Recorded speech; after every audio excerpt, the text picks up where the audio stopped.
This is part 31 of A Link Between Worlds, and I'm actually kind of excited for this because we finally finish getting all the Maiamais in Hyrule. And then pretty much just spend most of our time in Lorule the rest of the game. Like, we'll be going back to Hyrule like here and there, but this is really the last time we spend a majority of the video or the part in Hyrule. And we mentioned when we got the Titan's Mitt that that's finally what kind of opens up the rest of Hyrule and Lorule for us, and it's going to allow us to get the last 5, 6, however many are here in Hyrule. When you're in Hyrule, you can collect most of the Maiamais, except for the ones that require the Sand Rod and the Titan's Mitt. And then we got both those in, like, what, the first 2 dungeons? So, like you said, like, now we can finally go back and get everything in Hyrule. And that was kind of part of our plan with doing those first 2 dungeons to begin with, was to get everything we need to finish collecting all this stuff. Yeah. Now, I got a nice little... Sand Rod, and then, like, that, really the main point was the Master Ore. Definitely. Now, I had a nice little laugh right there. Like, Irene said she's so worked up about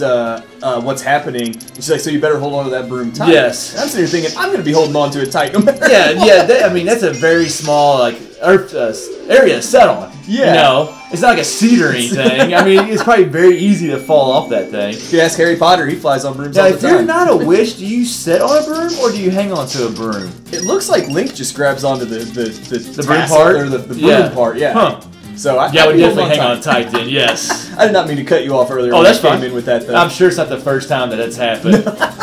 No, as long as you make a good point, which doesn't usually happen for either one of us, so... I don't think we make good points. we talked about Zelda so much we don't have anymore. Now, I think this bomb flower, I'm actually surprised we didn't blow that up earlier when we were walking around with the bomb flower. I think it's kind of just one of those things I didn't feel like messing with it at that time because I think I was like going in and out of those cracks right there. Like trying to get some other stuff, so... But there you go. We got some rupees. I wasn't paying attention what we get. Rupees. Oh, 50 or 100? Silver. Nice. Hey, silver rupees are valuable. Hey, we need them. We still got to buy half our weapons. And you know what the thing is? Like, yeah, we're getting the rest of the Maiamais right now, but I mean, we can't even get the upgrades because we are not able to purchase the weapons. So I mean, it's one of those things you don't have to get this out of the way right now. But we're going to. I mean, it's so we don't have to worry about it later. Yeah. Oh man. This is the worst puzzle in this game. It's the hardest. Like the first 2, I think I get like maybe a red and then a purple. I think so too. But that silver rupee at the bottom of this puzzle, like I don't know if it's a puzzle really. It's just kind of a challenge. It's a challenge. Oh man, this is tough. I never got the silver one at the bottom. I mean, the red one's not too bad. Yeah, well the red one's right there, but like I don't know if there's a strategy. Like I tried to look online to see if there's like a certain way to do this, and I didn't find anything. I have no idea. Like I said, I never got it, so I don't know. What makes me mad is like when I was recording, I did like 3 or 4 times. Yeah. And then as soon as I started recording, I could not do it because I thought you nailed that purple pretty good though. Well, I barely got the purple. You get that actually. But like with the silver, like what you want to do is like that one going across right in front of it. You kind of want to fly past that and then turn at the last second. And I actually thought, not right there, that one was way off. But the second time I do it, I actually thought I had it. But you just got to kind of creep in under there. And like with it being a 2D game, you really can't see the depth of this place, even with 3D. You're not sure, like, at what point are you finally below that last stream. I thought you had it too. Yeah, well, the Kuko somehow lands on it, but I don't. Yeah, that doesn't make any sense. I should get the rupee for the Kuko. Yeah. Landing myself on that, landing the Kuko on that, I think it's harder than landing myself on that. You know what we need right there? The beetle. Oh, that'd be awesome. That would be awesome. I didn't even think about the beetle. Just shoot it down there. Oh, that'd be so sweet. And call it a day. The beetle would be great in this game. Now, how about this diagonal dash right there? That was beautiful. Well, this entire dash across like the bottom side of Hyrule, I mean, we ran this route many times doing the foot race earlier. You saw me dodge that like right there. And then stop right before that one, too. We learned where those 2 enemies And then when I started dashing, he almost got me again, though. Yeah, but we learned a long time ago that those 2 enemies are always right there. Or pick up Maiamais. I was like, what in the world are we doing over here?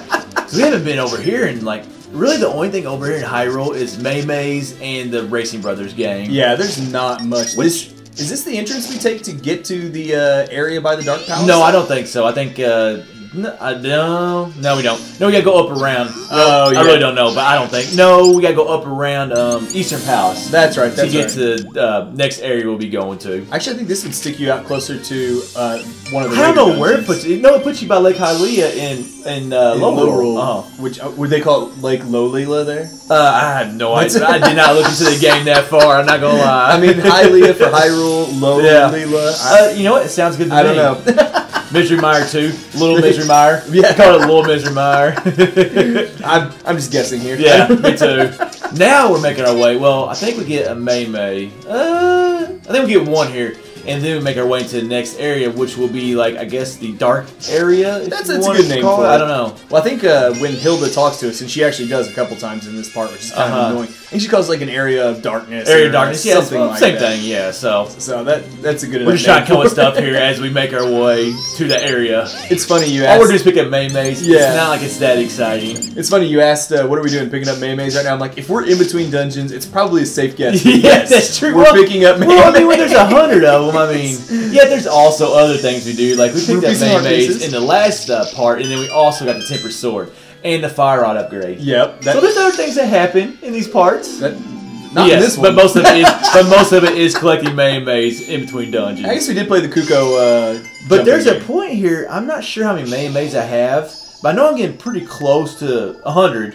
We have to be. And I think the last 3 or 4 dungeons, I don't even think I have to get Maiamais. Thank goodness. Well, except now that we have everything, we can get them now. So now, when I first came to this area, I wasn't that excited for it because it's an area that both of us didn't like in Link to the Past. Yeah. Like, first of all, the area, well, you don't know until you get to the Palace of Darkness, but the area's not dark at all around it, and then you had the monkey and the maze, and just I didn't like that first area in the dark world, and so they kind of that's kind of like what you want to call it.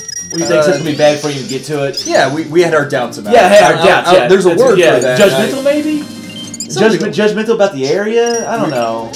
I'm not sure. Yeah, whatever. Normally, I'm good with the words, and they're failing me right now. But I have been drinking. But I was just not excited, but I really do end up loving this area. Well, they do enough to make it different from Link to the Past, and you'll really see that in the next part when we do exploring the inside of the area a little bit more. But they do enough to separate it from A Link to the Past that, it ended up being a much better area. The one main thing is it's very simple. They make it dark. Yeah, and I just love that, a dark area is actually dark. I don't love those flying birds there that bombed you right on your way. Yeah, dude, those things got me right there, but... You get so close to that door, you're like, oh, I can pull this off. You're fine. They're not going to hit me, and then all 3 of them end up down your 2, however many it was. Now, as much as I hate getting interrupted by Hilda, as much as we do, I kind of like the little bit of backstory she gives us on this area. She goes, all the soldiers patrolling it used to be from Low Castle, but they came to, worship and serve the dark beast that's in here now. I think it's just the fact that we got 2 so quickly together. Maybe we entered this earlier and then came back here. It might have worked out, but right there, back to back, I just wasn't a fan of. It was a little too much Hilda. I'm also not a fan of that, or I kind of am a fan of that soldier repeating himself a little bit there. But anyway, this wraps up part 32. 31.